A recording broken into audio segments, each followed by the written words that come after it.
Hello guys, so today I'm going to show you how to move a Discord channel or a category. That's a very easy process. So all you have to do is open Discord. Now over here in the server, just simply click on the three dots at the top, then click on settings.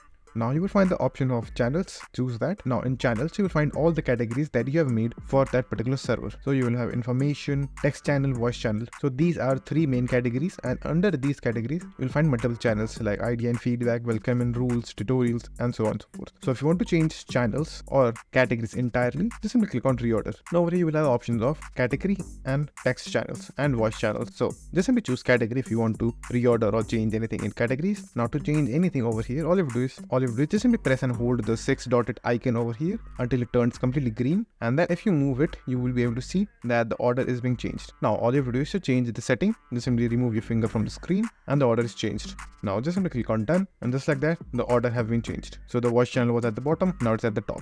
Now if you want to change channels in that category, let me show you how to do that. So again, click on reorder. Now just simply choose text channels. So over here you'll find again all the text based channels. So again the process will be same. Click and hold on the 6 dotted icon just like that, and now just simply move wherever you want. So let's say I want this particular channel over here at the top, and just simply remove your finger and then hit done, and just like that the channel have been changed. So that's it, and thank you for watching, and do like, subscribe to our channel, and take care.